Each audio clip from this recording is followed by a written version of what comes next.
it has a tendency to be unhealthy sometimes. So let's talk about, because you've replaced, obviously, numerous guitarists that have been before you in this band. Do you come in saying, listen, I'm just going to bring in my fresh approach, or do you say, hey, listen, I'm going to be your next John, I'll be a copycat?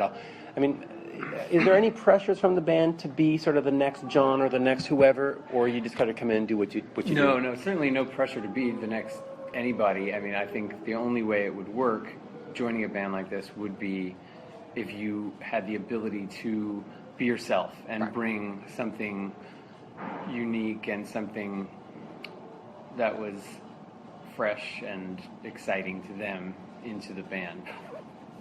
Preferably, if you are able to and have a respect for what they've done in the past and can incorporate that. Right. That's when I mean, that's why I think it's working as well as it is. I mean, and it depends who you talk to, I suppose. But I had such respect for the music and the work that they did with John and with everybody who's been in this band. But particularly with John, I mean, that's who the guitar player was when I learned of the band. When I was 10 years old or 11. When I first heard their music, he was in the band, and then obviously years later I became friends with him and with the rest of them. So I had a musical relationship with him. So I sort of understand how the band works, and getting back to playing with that guy Bob Forrest, who's been friends with the Chili Peppers since the early '80s.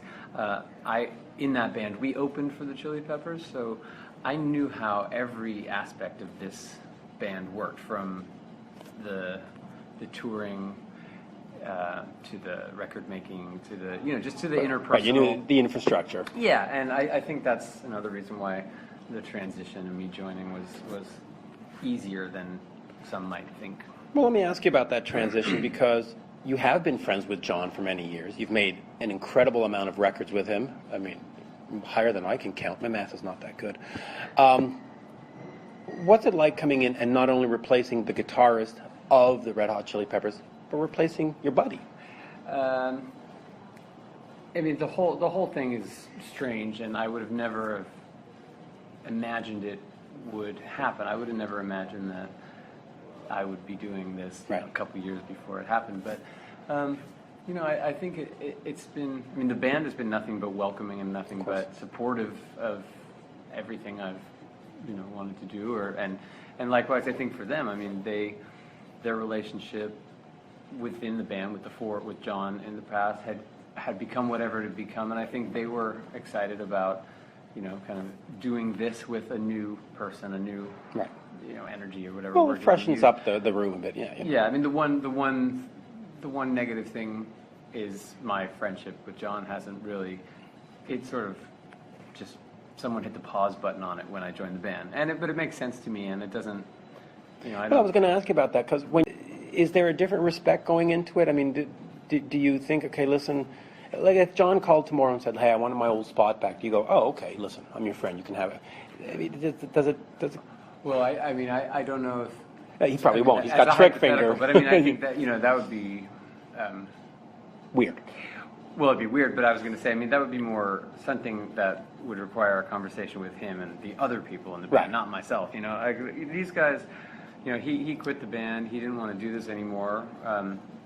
For good reasons. He had done it and worked really hard for a long time, and he didn't want to live his life in the way that you have to when you're in this band. Those guys did. So, it's very simple.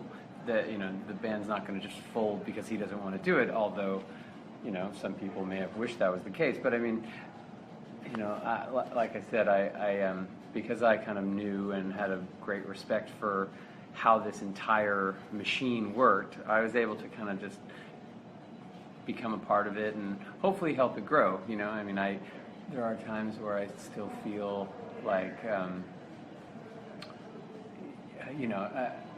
I just hope that the new work we do and the new music we do is as exciting to some people as some of the old stuff. I don't know if that's at all possible. I mean, some of the highs that this band has achieved are just Plus, you're fighting memories. insurmountable. It's hard to fight memories. Yeah, but I do know? think this band has done a good job at least trying to create new ones and hope hopefully it works. I mean, I'm surprised. I mean, if you would have been talking to me at this point of the last tour, I don't know if I would have been as optimistic, because toward the end of when you've been out a while and it's been a long time since you've written new songs or been in the studio or kind of connected with your bandmates in a intimate way rather than on stage, which is a lot more just kind of blown up, and you're playing mostly the same songs every night. I mean, we do a good job of changing it up, but you can sort of lose sight of what your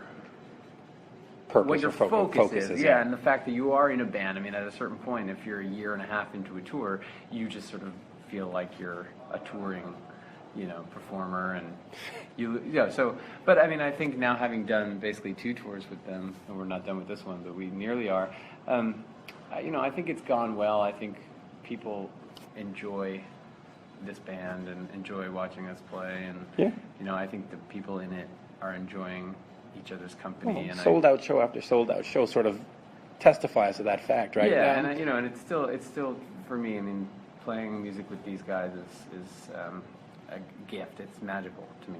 Yeah. Even when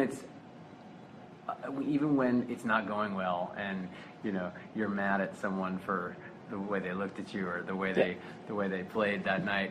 Not that I'd be mad, but if you just feel like you're not but I mean, connected, we all get mad after. I mean, at some point, even if you're married for a while, Yeah. the last album, produced by Danger Mouse.